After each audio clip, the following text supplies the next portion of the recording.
Chers amis, bonjour à tous. Nous sommes le 21 avril 2025. Il est 22 heures pour moi à Hong Kong et pour Simon qui est à Minsk, je crois, en Biélorussie, il est 17 heures. Bonjour Simon, est-ce que c'est bien ça?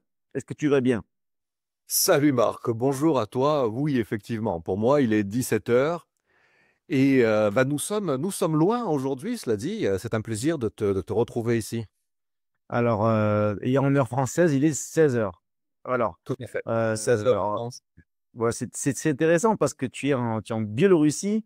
Je n'imaginais pas échanger avec quelqu'un qui est en Biélorussie ces dernières années. Donc, j'ai pas mal de questions à te poser. On va publier aussi des réponses par écrit. Ça fait très plaisir qu'on soit en contact, surtout qu'on a pas mal de choses en commun, je pense. Et donc, en fait, je pense que pas mal de compatriotes qui nous regardent de France, de Français de l'étranger, se demandent qu'est-ce que tu fais en Biélorussie? Mais avant ça, est-ce qu'on peut te présenter? Qu'est-ce qu'on peut dire? D'où viens-tu en France? Qu'est-ce que tu fais? Quel est ton domaine? Dis-nous tout. Alors, en France, plus précisément, je viens de Corse. Je suis né à Bastia. Donc, pour moi, je suis français, tu vois, mais j'ai conscience d'être un Français un peu ilien, quoi, un peu différent des autres. Euh, qui je suis? Je m'appelle Simon Vesperini. Je suis entrepreneur depuis une quinzaine d'années. Ma première société était une agence immobilière. Donc, j'ai commencé seul et puis mon agence s'est développée avec le temps. Ma première aventure sur Internet, c'était 2016-2017. Mais à cette époque-là, mon activité principale demeurait mon immobilier, mon agence immobilière. À partir de 2020, oui, parce que j'oublie un détail, c'est que je vivais à l'étranger depuis, je vis maintenant à l'étranger depuis 20 ans, quoi. Donc en fait, mon agence immobilière était en France, mais je vivais à l'étranger, je faisais des allers-retours. À partir de 2020, bien, on a eu le Covid et puis toutes les restrictions qui ont suivi. Et je pouvais plus. En fait, j'ai compris que je pouvais plus me déplacer librement comme avant. Donc j'ai bougé. On peut dire bonjour à ma femme de ménage, Ah, Nina, bonjour. ma maman. Nina, привет. Я на работе. Работаешь? Да, я делаю онлайн-интервью. Спасибо. Слышишь? Не надо, невозможно. Я на работе. J'ai compris, спасибо, merci. C'est déjà ça. Voilà, en fait, c'est comme ma maman. Elle me dit, non, mais Simon, regarde. Je dis, non, mais pas maintenant. D'accord. Alors, Allez, tu dis que tu as vécu à l'étranger, tu as vécu où? Alors, j'ai vécu dans un premier temps en Finlande où j'ai fait mes études universitaires. Après, j'ai tenté la vie dans quelques pays européens. J'ai tenté par exemple la Hongrie, j'ai tenté l'Italie, l'Espagne, l'Allemagne. Mais j'avais cette attraction pour la Russie, en fait. J'avais cette attirance pour la Russie. J'avais fait la connaissance de Russes quand j'étais à Helsinki. Et petit à petit, en fait, j'ai commencé à partager mon temps entre la Finlande et la Russie. Et puis ensuite, vraiment à m'installer en Russie. Puis ensuite, je partageais mon temps entre la Russie et, oui, parfois la France, parfois l'Italie, parfois l'Espagne. Mais voilà, on peut dire que grosso modo, les pays dans lesquels j'ai vraiment habité longtemps et de manière stable, ça a été, ouais, la Finlande, la Russie. Les autres, j'y ai passé parfois des mois, parfois un an. L'Ukraine, par exemple, j'ai passé un an. Mais ouais, on peut pas dire que j'y ai vécu sur du long terme, voilà. Ok, donc entrepreneur depuis l'étranger, tu gères tes affaires en France comme en fait, le font, beaucoup d'entreprises en France sont gérées ainsi. Et finalement, Alors, oui, je et l'ai fait après, jusqu'à 2020, mais depuis 2020, toutes mes activités sont sur Internet. depuis le Covid. En fait, ouais, ça a été mon activité principale qui a été de parler d'expatriation. Les gens qui me connaissent savent que voilà, mon créneau, c'est celui-ci, celui de l'expatriation, de la vie à l'étranger. Euh, et pour ceux qui ne me connaissent pas, voilà, maintenant, ils le savent. Après, j'ai d'autres sociétés aussi sur Internet. Mais mon activité, on va dire que celle pour laquelle on nous connaît le plus, ouais, c'est mes vidéos, ma création de contenu autour de l'expatriation. Oui, très intéressant. J'en ai vu quelques-unes, mais on va mettre le lien dans la description de cette vidéo parce qu'en fait, ça entre totalement dans ce que fait le CFI, c'est d'aider nos compatriotes à s'expatrier, à bien s'implanter. Et donc, tout conseil utile, c'est très intéressant. Donc, on va voir ce qu'on peut faire ensemble. Mais alors, parlons de la Biélorussie. Qu'est-ce que tu fais là-bas? Qu'est-ce qui t'a amené en Biélorussie? En fait, je suis arrivé là par hasard. Je vivais à Saint-Pétersbourg. Je rentrais en Corse régulièrement. J'avais mon boulot, mes amis et mon bateau. Et un beau jour, on était au début 2020. Et puis, je dis bah, à mes amis, à ma copine, à Saint-Pétersbourg, à mon appartement, à bientôt, je reviens dans 2, 3 semaines. Sauf qu'entre-temps, il y a eu le Covid et j'ai plus pu retourner en Russie pendant plusieurs mois. Alors, plusieurs mois que j'ai passé en Corse à l'époque, j'étais content, c'était bien. Mais Chez quand toi, l'été, ta famille. ouais, c'est ça. C'est ça. Pendant que les autres étaient confinés chez eux, moi, j'avais élu domicile sur mon bateau, donc c'était plutôt sympa. J'ai pas trop souffert du confinement. Mais mine de rien, mais je voulais repartir. Et quand on est arrivé en août, septembre, en fait, les frontières de la Russie étaient toujours fermées et je pouvais pas y retourner. Même si j'étais résident, je pouvais pas y retourner. Donc c'est là qu'un ami m'a suggéré de venir à Minsk en attendant, en fait, en attendant que les frontières ouvrent, moi je serais pas loin. Et je me suis senti bien à Minsk. Je me suis dit, tiens, alors c'est très différent de la Russie. Je pensais retrouver la Russie et j'ai pas retrouvé la Russie. Cela dit, je me suis dit, bah, les gens, ils sont quand même plus gentils, c'est quand même plus facile, la vie est plus simple, moins stressante que dans les grandes villes russes. Et donc, de ce fait, je me suis dit que je pouvais rester là bah, un petit peu plus longtemps, en fait. Et bah, voilà, je ne suis pas reparti en Russie depuis. Je suis reparti ouais, en vacances en Russie, mais je ne me suis pas réinstallé en Russie. Je pense que sans doute, bah, je sais pas, autant je le ferai un jour, mais pas, c'est pas à l'ordre du jour, quoi. D'accord. Et tu dis que les gens ont l'air plus sympas. Pourquoi? Parce que les gens à Moscou ont l'air plus froids, un peu trop business, trop de pression. C'est quoi? Ouais, je Plus pense de que tu détails. es dans le milieu. Ouais, mais du coup, on pourrait dire que c'est un peu la même chose entre Moscou et d'autres villes de Russie qui sont plus à taille moyenne, plus à taille humaine. C'est un peu Le, ra- pareil dans tous les pays, non? le rapport entre les gens en Russie est quand même beaucoup plus dur, tu sais. Mais on dirait quelque chose de culturel. Ouais, les Biélorusses, c'est la version gentille, innocente des Russes, en fait. C'est des gens qui sont différents. Je sais que pour Cool. les C'est la version plus cool. C'est la version vraiment plus cool. Mais je sais que pour les Français, parce que vous appelez le pays Biélorussie, donc vous vous dites c'est une sorte de Russie, hein, Russie, Biélorussie. Mais en vrai, même en français, hein, ça s'appelle la République du Bélarus ou simplement le Bélarus. Et je pense qu'en l'appelant par son vrai nom, on comprend mieux en fait que c'est pas le même pays et que ouais, il y a des similarités. Mais on va dire que c'est comme l'Espagne et l'Italie. Voilà, l'Espagne et l'Italie, il y a des similarités. C'est pas le même pays, tu vois. Bah là, c'est pareil. Il y a une histoire commune, il y a des similarités, il y a une langue commune. C'est pas le même pays, c'est pas les mêmes gens. C'est pas la même monnaie, en fait, tout est différent. Pas, bah oui, disons que quelque part, il y a plus de différence entre la Russie et le Bélarus qu'entre deux pays d'Union européenne, tu vois, D'accord. d'une façon. Et c'est la même langue? Ou est-ce qu'il y a une langue typique du Bélarus? Ils parlent le biélorusse. Bien joué, Marc. Oui, ils parlent le biélorusse, mais aussi le russe. Mais ça doit être très proche, en fait. Le biélorusse, c'est proche de l'ukrainien et proche du polonais. Mais tous les Biélorusses parlent russe, je suppose. Oui, oui, oui, ils Ils parlent tous, comprennent. ils parlent pas tous biélorusse. Ok, très bien. Alors donc, bon, maintenant tu y es, tu vas peut-être y rester encore pour le long terme, tu es très heureux. Et c'est quoi tes projets à tous les niveaux, professionnels, personnels et tout? Comment tu vois l'avenir ces prochaines années? Alors, tu sais, j'ai passé de nombreuses années dans des pays froids. La Finlande, la Russie, le Bélarus, la Hongrie, c'est des pays froids, ça. Maintenant, depuis 2 ans, et je pense pour l'avenir, si le Seigneur m'accorde la santé en ce lundi de Pâques, tu vois, j'espère que je pourrai continuer à faire ce que je fais, c'est-à-dire que je passe plus mes hivers en Europe ou dans ces pays-là. Je passe tous mes hivers en Asie du Sud, en Asie du Sud-Est.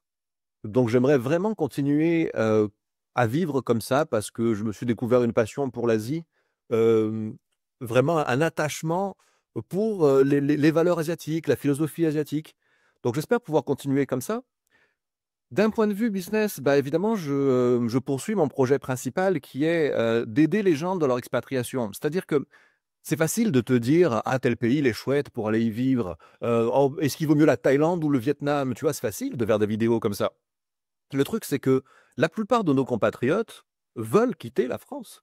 Ils sont plus de 50% à vouloir partir, mais ils seront moins de 1% à partir parce que c'est pas qu'ils n'ont pas envie, c'est pas qu'ils savent pas dans quel pays aller souvent, c'est qu'ils n'ont pas les moyens de partir. Donc, si tu veux, moi, j'ai fait de ma spécialisation, pas les faire rêver à des destinations, mais leur donner les moyens pratiques de le faire. Donc ça, c'est mon cheval de bataille et c'est là-dessus que je vais rester. Mais après, j'ai d'autres activités sur internet. J'ai une boîte qui fait du e-commerce, j'ai une boîte qui vend de l'abonnement. J'ai lancé une seconde chaîne YouTube qui est axée strictement investissement et où je partage sans prétention juste mes plans d'investissement, ce que j'achète, quand, à quel prix. Donc c'est comme ça que j'envisage l'avenir, en fait, la continuité dans le changement, tu vois. D'accord, très bien. Alors, pour revenir sur l'expatriation, est-ce que tu peux dire comment tu procèdes? Donc, tu dis que tu accompagnes les gens. Donc, c'est quoi tes contacts? Après, il y a un formulaire à remplir, il y a l'entretien, ça se fait, il y a un genre de coaching une fois par semaine, ça se passe comment? Alors j'ai eu et j'ai encore, différentes formules. J'ai des formations qui t'expliquent tout ce que tu dois faire pour réussir ton expatriation de A à Z, tu sais? Les trucs qui bloquent déjà en France, parce que l'expatriation, elle commence pas quand tu atterris dans le nouveau pays. L'expatriation, elle commence quand tu te dis: «Ah, j'aimerais partir, mais je sais pas quoi faire de ma maison. Ah, j'aimerais partir, mais mon fils, il est scolarisé. Ah, j'aimerais partir, mais je sais pas de quoi je vais vivre une fois parti». Donc c'est comme ça qu'on réussit une expatriation, c'est ces étapes-là en amont. Après, quelque part, une fois que tu es à l'étranger, que tu génères de l'argent, que tu as géré tes problèmes, en tout cas ta situation familiale et patrimoniale, à ce moment-là, le reste est quand même assez facile. Et après, j'ai différentes offres là-dessus. Effectivement, il y a des gens que je peux accompagner. Alors, j'accompagne plus les gens en présentiel. Je l'ai fait à une époque, mais voilà, je le fais plus. C'est-à-dire Par contre, les accueillir à l'étranger, oui, c'est-à-dire aller les chercher à l'aéroport, les mettre dans leur ouais, appart. là, c'est autre chose. J'ai fait ça à une époque, mais en fait, raisonnablement, je m'en sors pas, j'ai pas le temps, j'ai plus le temps. À mes débuts, je pouvais le faire, mais je peux plus le faire. Cela dit, voilà, je les accompagne à travers effectivement des accompagnements où on fait un point par semaine, un point toutes les 2 semaines, on peut faire ça. À travers mes formations aussi et à travers toutes les solutions pour gagner sa vie à distance. Ça C'est fait un la petit peu comme Alexandre le Flussien, qui est passé alors plusieurs fois Alexandre sur ma chaîne. Alexandre est dans les faits. Alexandre, il vient te chercher à l'aéroport. Alexandre, il t'amène au bureau de Mais lui ou l'immigration. ses équipes, parce que maintenant, je crois qu'il a bien grossi, hein. Oui, oui, oui, et il va pas aimer qu'on dise qu'il a grossi. Tu as pas grossi, Alexandre. Tu as pris de l'ampleur. S'il est développé. Mais Salut disons que Alexandre, si tu nous regardes. Alexandre, on va dire, c'est Monsieur Russie. Sa destination, c'est la Russie. Et c'est très bien, hein.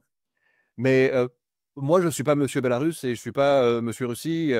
Moi, ce que je veux, c'est aider les gens à avoir la vie qu'ils veulent, peu importe le pays qu'ils ont choisi. Parce que pas tout le monde est fait pour vivre en Russie et pas tout le monde est fait pour vivre au Vietnam. Euh, J'insiste souvent là-dessus. Euh, Ne vous dites pas que parce que moi, je passe mes hivers au Vietnam, c'est le meilleur pays d'Asie, par exemple.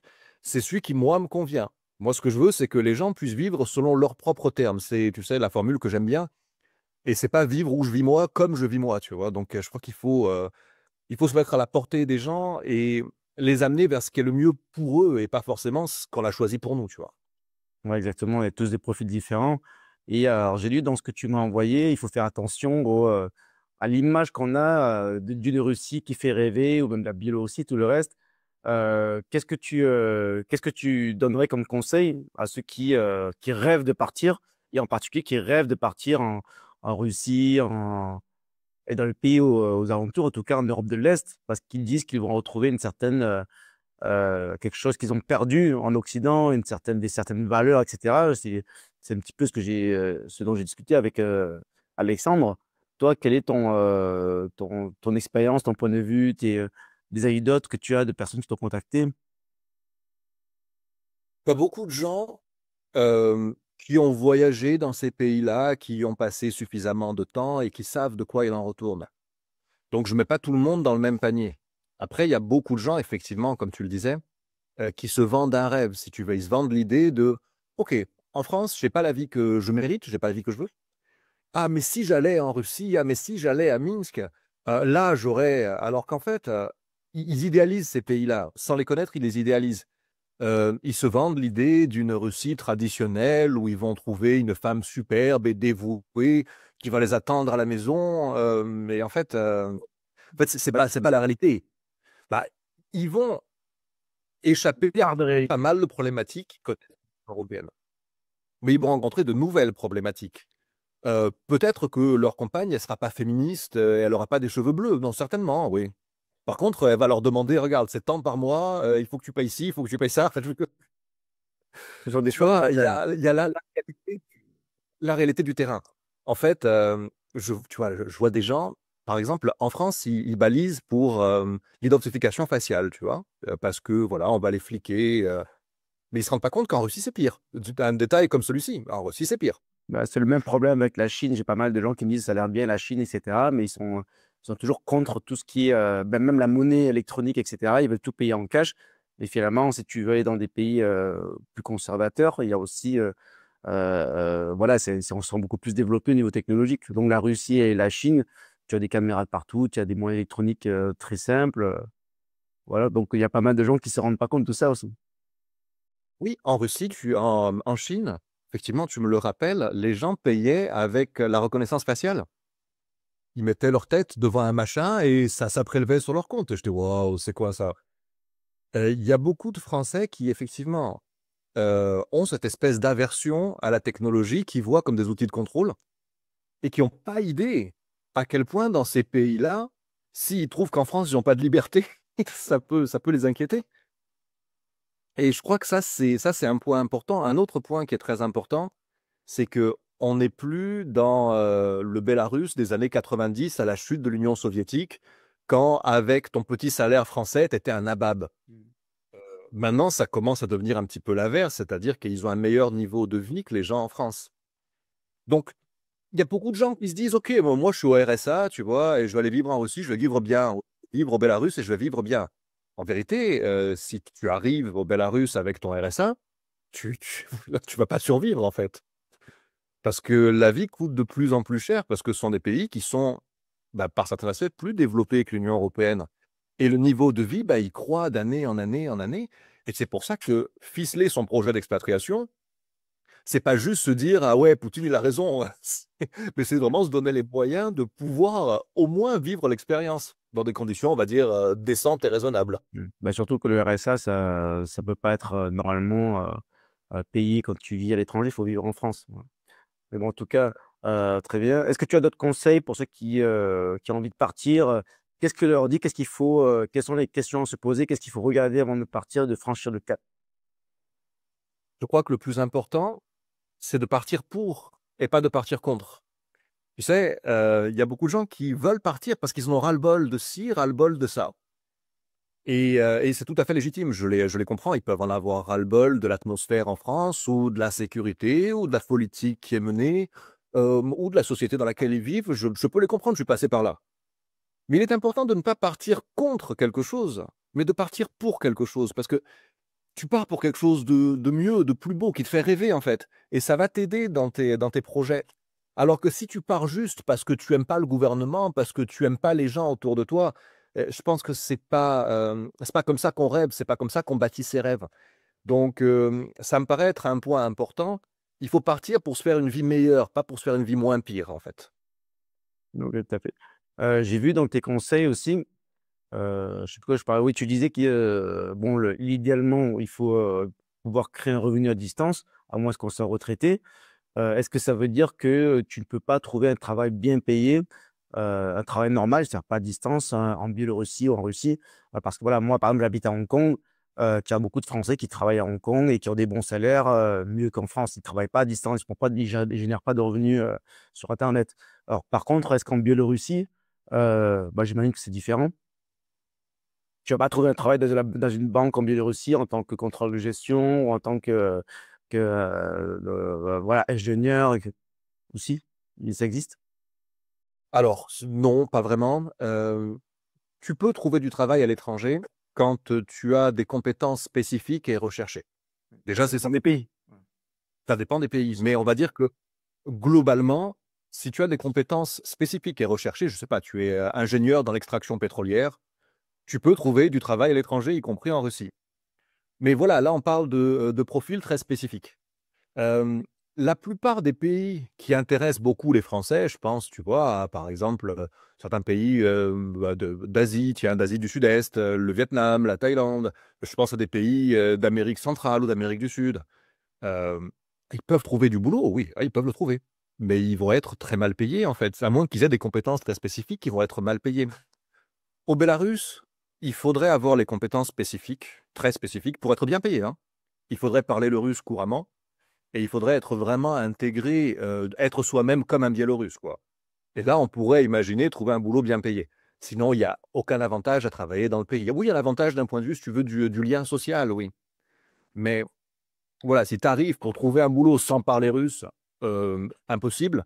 Si tu arrives pour trouver un boulot en parlant russe et sans compétences spécifiques, en tant qu'étranger, tu vas être sous-payé. Si tu trouves un boulot, tu seras sous-payé parce qu'ils ont une préférence nationale à l'emploi. En Russie, il fut un temps, tu avais beaucoup de boîtes étrangères, non, dont des boîtes françaises, et tu pouvais te trouver travailleur posté là-bas. Mais depuis 2022, il faut plus y compter non plus. Ça a beaucoup changé. Ouais. Si tu as des diplômes, des capacités spécifiques, tu as plus de chances en Russie de toucher un bon salaire qu'au Bélarus, à Moscou qu'à Minsk, par exemple. Mais voilà, on parle de profils bien spécifiques.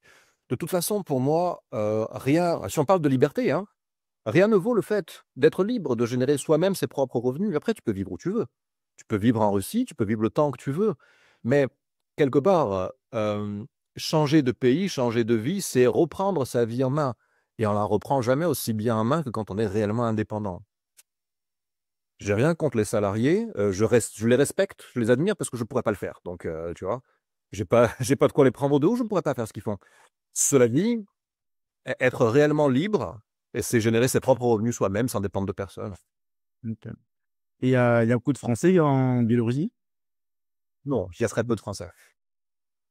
Il y a très peu de Français et il y a d'autant moins d'entrepreneurs. Je les compte sur genre la moitié des doigts d'une main, tu vois.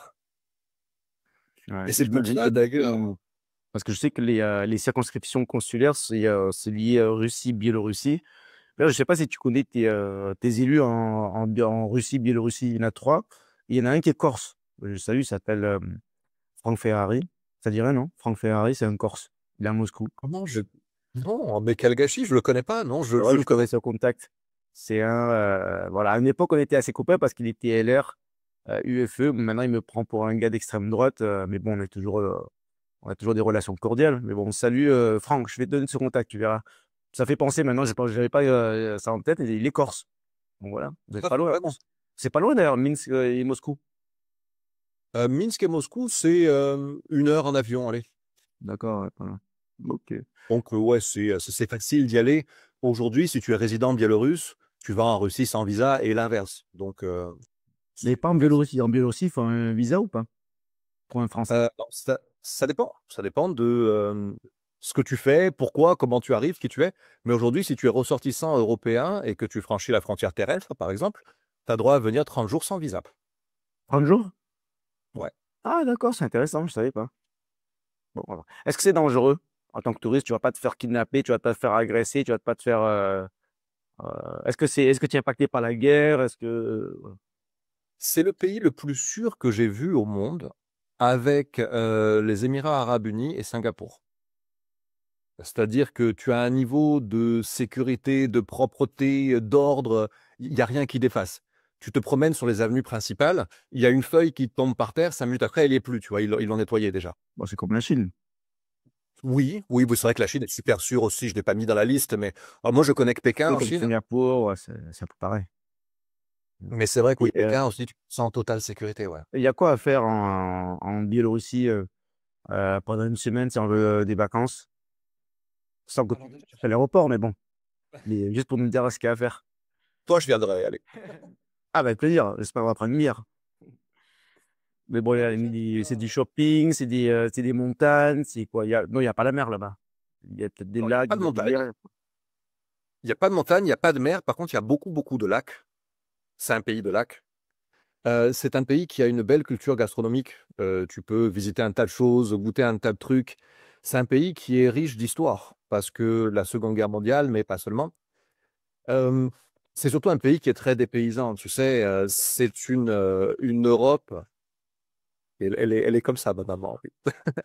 C'est une Europe qui n'existe plus. La France aurait peut-être été un pays comme celui-ci si elle avait choisi un autre modèle de développement. Mais te dire que ce pays-là existe en 2025, un pays européen comme celui-ci, c'est une expérience unique. Je pense que faut le voir pour le croire. Tu dis merde. Il y a encore un pays européen qui soit aussi préservé que celui-ci, qui est gardé effectivement. Tu sais, les valeurs rappellent celles de la France des années 60. Et c'est ça qui va t'émerveiller si tu viens une semaine, c'est que tu vas sortir, tu vas rencontrer des gens super sympas qui vont être heureux de t'amener chez eux à la dacha, te faire goûter le salat et la vodka qu'ils fabriquent et tout ça. C'est ça en fait qui est très attachant au Bélarus. C'est ce côté, c'est la France, alors d'une façon, hein, mais c'est la France que me décrivaient mes grands-parents, que j'ai aimé sans la connaître et que j'ai jamais vraiment connue. Voilà ce qui me plaît ici. J'étais en Hongrie il n'y a pas longtemps. J'ai l'impression que c'est un petit peu ça aussi. Tu confirmes parce que tu as Ouais. vécu en Hongrie, tu m'as dit. Ouais, bah disons que c'est un peu ça, mais c'est pas vraiment ça. La Hongrie, c'est ça, mais quand même encore corrompu par bah, la culture occidentale, par l'Union européenne, par l'américanisation à tous les niveaux. La Hongrie voudrait être ça, et elle y arrive par des aspects, mais on est quand même loin du compte. Quand tu as le vrai exemple, tu te rends compte, ok, et d'ailleurs, c'est pour ça que moi, quand j'ai tenté de vivre en Hongrie, je me disais, ouais, c'est bien ici, hein. Franchement, je m'y sens bien, je m'y sens à ma place, mais en Russie, c'est quand même mieux. C'est l'original et un peu l'inspiration, tu vois. Ok, intéressant. Bon, parlons de la France. Est-ce que ça te manque? J'imagine que tu te sens, tu as toujours la France dans ton cœur, dans ta tête, que tu es patriote. Est-ce que tu as envie de rentrer en France? Oui, pour des vacances. J'ai envie de rentrer en France pour des vacances. Ça fait longtemps que je ne vais pas en France. Et quand je vais en France pour des vacances, je suis heureux Longtemps, c'est d'être là. quoi? C'est 1 an, 2 ans? Longtemps, c'est 4 ans maintenant, 5 ans. 4 ans sans rentrer en France? Ouais. Ouais, ouais, mais en fait, je suis plus allé en Union européenne non plus, hein. Ma vie se déroule à l'Est. Donc, que ce soit les pays slaves ou l'Asie, mais ma vie se déroule à l'Est. Mais tu as de la Euh, famille qui va te rendre visite alors? Même pas. Ah, même pas. Donc, Même pas, on s'appelle. Donc, tu sais, ce qu'il y a de chouette, c'est que quand tu es coincé quelque part, et en particulier en France, c'est le cas bah, de beaucoup de Français, tu ne vois que les aspects négatifs parce que tu dois les subir et tu n'as pas le choix.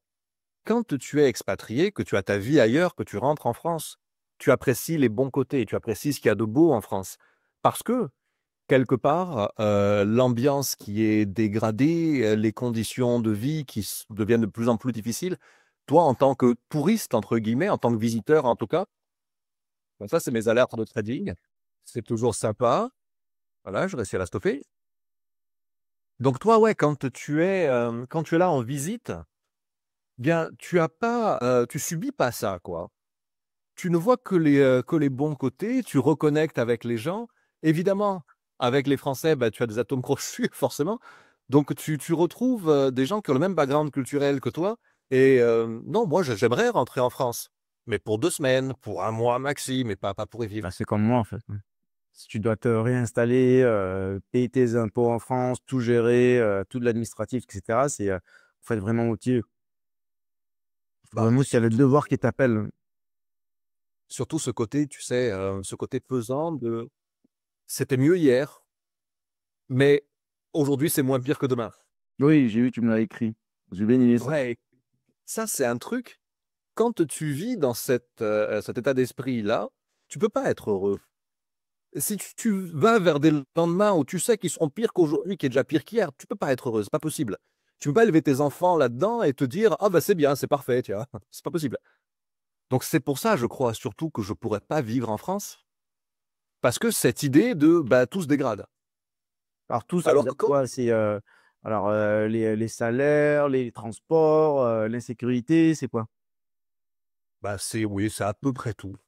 C'est les valeurs qui disparaissent au fur et à mesure. C'est la sécurité, le peu qu'il en reste, eh bien, ça disparaît au fur et à mesure. C'est la qualité de l'éducation, c'est la qualité des infrastructures, c'est la qualité des soins de santé, c'est l'ambiance sociale. Euh, mais tout se dégrade. Euh, je ne vois pas en fait une chose en France qui s'améliore. Autant je suis trop négatif, hein. Et je ne le dis pas de gaieté de cœur, ça me fait de la peine, hein. Mais à un moment, il faut prendre conscience des problèmes si on veut les régler. Sinon, on est comme les gens qui ferment leurs yeux, qui disent non, mais tu sais, c'est pas mieux ailleurs. Mais tu vas aller voir ailleurs. Non, mais je sais que c'est pas mieux. Et est-ce que tu penses que ça va s'améliorer un jour? Voilà. Est-ce que tu as un espoir? Est-ce que tu as un engagement politique? Est-ce que tu crois en certains? Est-ce que tu te dis, bon, peut-être que dans 10 ans, on aura un nouveau gouvernement. Ça me donnera envie de rentrer en France. Voilà. Non, j'ai pas d'engagement politique. Tu sais que j'ai même jamais voté de ma vie. C'est pas parce que je m'y intéresse pas, mais c'est parce que c'était T'as pas. quel âge, si je peux demander? Eh, Environ vit 40. 40. À 40 ans, jamais voté. Non, Pourquoi tu dis que ça sert à rien? Tu fais pas confiance? C'est quoi? Tu penses que c'est truqué? Ils n'ont pas de pouvoir, non, c'est quoi la raison? non, je vais pas jusque-là. Je crois juste que, tu sais, je suis parti de France, j'avais 20 ans, même moins. Je crois que ça serait pas sympa de ma part de me permettre de choisir les dirigeants que subissent les Français. Parce que quelque part, ben moi, je les suivis pas. Donc, d'une façon, je me sens pas tout à fait légitime à choisir pour eux. Qu'ils choisissent et qu'ils soient heureux de leur choix, c'est tout ce que je leur souhaite quelque part. Qu'ils choisissent, qu'ils soient heureux de leur choix. Hem, Ma vie est décorrélée de ça. Je fais la différence entre la politique française et la France, même entre les Français et la France, tu vois? Donc, oui, je leur souhaite de choisir les dirigeants qui leur sied et qu'ils soient heureux. Est-ce que j'ai de l'espoir pour l'avenir? Moi, je crois, dans l'évolution des civilisations. Je pense que, bah, il fut un temps, les Grecs dominaient le monde, il fut un temps, les Arabes dominaient le monde, il fut un temps, les Romains dominaient le monde. Et puis c'est plus le cas. Et ils ont passé la main. Et je pense que pendant un temps, les Européens de l'Ouest dominaient le monde. Mais c'est plus le cas, ils ont passé la main.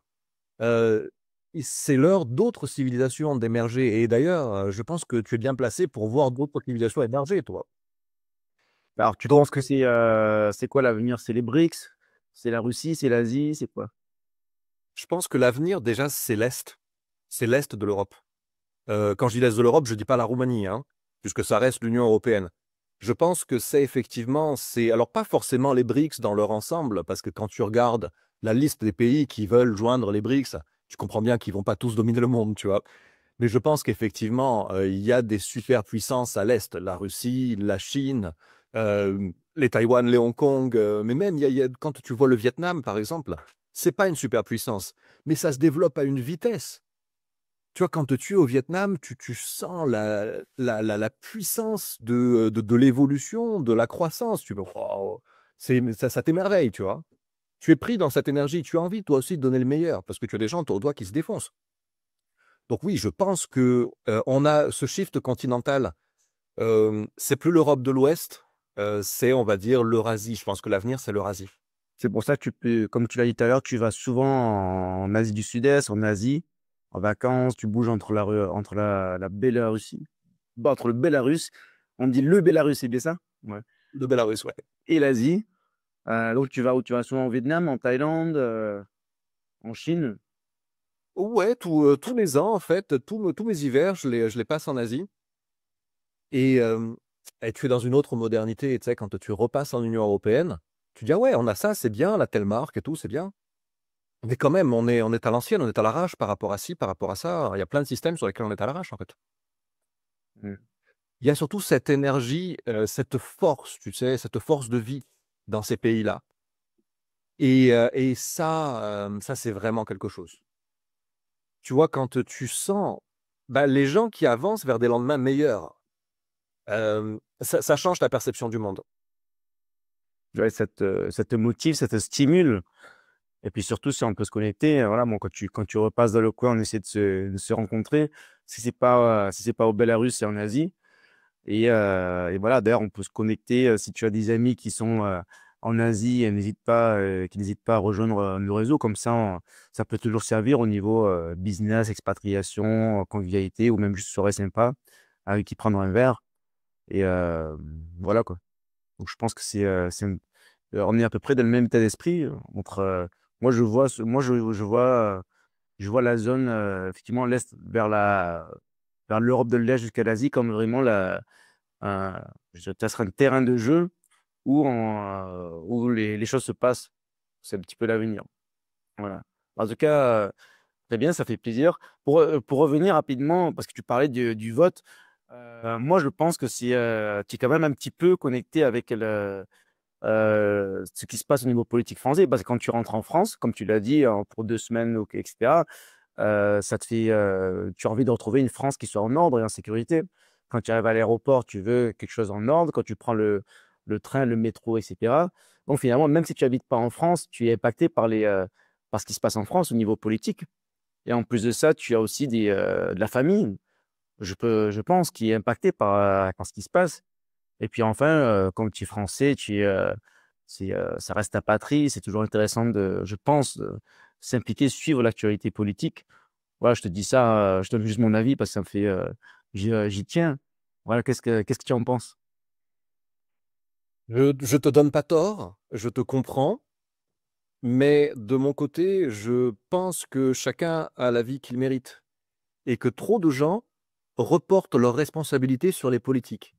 Ouais. Systématiquement, on me dit: «Oui, mais c'est à cause du gouvernement, c'est à cause d'Emmanuel Macron». Non, si tu as la vie que tu as, c'est de ta faute à toi, ou grâce à toi, que tu sois content ou pas, mais moi, je pense que les gens accordent trop aux politiques et pas assez à eux-mêmes. Mais en fait, c'est parce que c'est plus facile, hein. Si j'ai une vie de merde, si c'est à cause d'Emmanuel Macron, bah, alors, tu vois, j'y suis Mm. pour rien, moi. Non, c'est vrai, c'est un bon point aussi.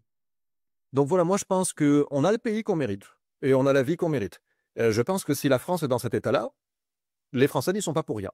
Parce que, la France, elle est pas peuplée, de Thaïlandais, tu vois? Donc, je pense que les Français n'y sont pas pour rien et que ceux qui ne sont pas contents de ce qu'il y a en France, bah, ils ont qu'à se faire une meilleure vie ailleurs. Qu'à un moment, on ne peut pas être plus royaliste que le roi, tu vois? Ce qui est très français d'ailleurs. Mais à un moment, si la vie en France ne leur convient pas, eh bien, il leur appartient, c'est leur responsabilité vis-à-vis d'eux-mêmes et vis-à-vis des leurs, de leurs enfants, de leur descendance, de se faire la vie qu'ils veulent ailleurs. J'ai pas de, j'ai pas beaucoup, si tu veux, de compassion au-delà. Mm. En tout cas, tu te sens toujours français, fier d'être français ou pas? Tu sais, quand tu es né en Corse, tu es né Ah, avec il y a cette, ça aussi. tu as la double identité. Mon grand-père disait, il n'avait pas de problème avec ça. Mon grand-père disait, moi, je suis français, mais corse aussi. Je suis les deux. Et moi, c'est pareil, si tu veux. Je ne vois pas les deux comme en opposition, puisque je suis, bah, de culture française, d'héritage français, et aussi de culture corse et d'héritage corse. Donc, je ne vois pas les deux en opposition, je vois les deux liés. Et après, oui, je me sens, je ne sais même pas ce que je me sens. Je suis né en Corse, c'est mon identité. Après, tu sais, quand tu es dans ma situation, quand tu vas à Paris, tu es le Corse. Quand tu vas en Corse, tu es, le touriste. Quand tu vas, au Bélarus, tu es le Français. Quand tu vas en Russie, tu es le mec de Biélorussie. Au Vietnam, ils me Ouais, prennent mais pour un mec c'est peu pareil pour de moi, hein. Quand je rentre en France, je suis français de l'étranger, surtout que j'ai une tête d'asiatique. Et quand je suis en Asie, voilà, les gens voient ils croient que je suis local, mais ils voient bien que je suis étranger, etc., etc. Bon, quand on est français de l'étranger, je pense qu'on a toujours ces problématiques d'identité. Voilà, voilà. Mais en tout cas, tu pourrais prendre la nationalité un jour biélorusse ou russe. Ça te dirait? Je pourrais, Tu te ça sentirais. non, ça me dirait pas. Non, ça me dirait pas, aujourd'hui, c'est quand même des nationalités qui sont problématiques, hein. Hmm. Heu, Tu sais, quand tu vas faire du business, quand tu vas voyager, mine de rien, quand tu as le passeport d'un pays sous sanction, hem, on a beau, nous, se dire, «Ouais, mais en vrai, pour avoir, bah, plein d'amis russes, biélorusses, je peux te dire qu'ils sont embêtés, hein». Donc non, j'aurais pas envie d'avoir le passeport d'un pays sous sanction. Après, on peut discuter de l'idéologie derrière, mais avoir un passeport nord-coréen, tu vois, c'est vraiment vraiment embêtant, en fait, en pratique. Qu'est-ce que ah oui, je voulais te raconter l'anecdote. La dernière fois où j'étais à Paris, donc il y a 4-5 ans en arrière, j'arrive le matin, je me mets en terrasse d'un bistrot, je suis content parce que c'est l'ambiance parisienne, les gens se parlent et tout. Et puis là, le monsieur à côté de moi, il discute avec moi, puis au bout d'un moment, il me dit: «Vous parlez bien français, hein, vous venez d'où?» Tu trouves que tu as un accent? Je pense qu'il doit trouver que j'ai un accent bizarre, ouais. Ah ben, je sens pas. Ouais, voilà, peut-être. Il a dû trouver que j'avais un accent bizarre et en fait, plusieurs fois quand j'étais à Paris, on m'a demandé: «Mais vous venez d'où?» Et tu lui as dit quoi? Ah, j'ai donné plusieurs versions, Tu as une escorte russe. si tu leur dis: «Je viens du Bélarus», ils te regardent, genre ils savent pas ce que c'est, tu vois? Ouais, c'est bien. Bah, écoute, super intéressant, ça me donne très envie de venir te rendre visite, au Bélarus et toi aussi si tu passes à Hong Kong ou même en Asie, hein, si tu vas au Vietnam, en Thaïlande ou ailleurs, j'y vais assez souvent d'ailleurs. On a aussi des CFI là-bas. On se contacte, on se connecte, on se voit en personne. Voilà, est-ce que tu veux ajouter un dernier mot? Comment on fait pour te contacter? Les gens qui nous regardent, ils veulent plus d'informations sur le Bélarus, sur la Russie, ou même en général sur l'expatriation, ou même sur l'investissement et tout le reste. Comment ils font pour te trouver? Ils tapent Simon Vesperini dans Google. Ils vont trouver même plus qu'il n'en faut. Oula, il y a des choses compromettantes ou pas? Parfois un petit peu, disons qu'il y a des choses. J'aurais aimé, par exemple, que les médias de masse français ne s'en prennent pas à moi, mais ils l'ont fait. Donc, Ah, qu'est-ce qui s'est passé rapidement? oh, des différentes choses, mais toujours de la publicité positive, tu sais. Bah, il n'y a pas de mauvaise publicité. Tout à fait. Donc, ils te font de la bonne publicité. Bah, moi, je voulais te remercier bah, déjà de l'invitation, mais aussi te remercier pour le boulot que tu fais avec le CFI, parce qu'en fait, bah, je me rends compte que ça faisait longtemps que j'attendais qu'une chose pareille existe. Quand tu es entrepreneur, tu as un peu une vie de solitaire, dans le sens où tu n'as pas la vie en entreprise, tu n'as pas tes collègues de bureau, tu vois, tu es un peu de ton côté. Quand tu es expatrié, tu n'es pas dans ta société, tu es loin de ta famille, tu es loin de tes amis d'enfance, donc tu es aussi un peu isolé. Grâce au CFI, bah, j'ai le sentiment que, on peut connecter avec des gens qui ont le même profil que nous et ça, bah, mine de rien, c'est une chance et c'est rare et ça a de la valeur donc franchement, merci Marc. C'est vrai. Merci beaucoup et à très vite pour de nouvelles aventures et même d'autres échanges sur des thèmes spécifiques avec grand plaisir. Je sens que je vais t'inviter sur ma chaîne, oui et on pourrait échanger sur tes aventures en Si tu veux qu'on parle de Hong Kong, de la Chine, avec plaisir. tout à fait. Je pense que c'est la prochaine étape, logique, à tout cela. La guerre des robots, IA, etc. Ce sera drôle. Voilà donc, tu es, voilà officiellement, tu sais que tu es invité et on en reparlera mais on Plaisir, tu me dis, je répondrai présent. ça marche, je Merci t'en beaucoup, remercie. Simon. Merci à tous. À très vite. Ciao, ciao. Ciao.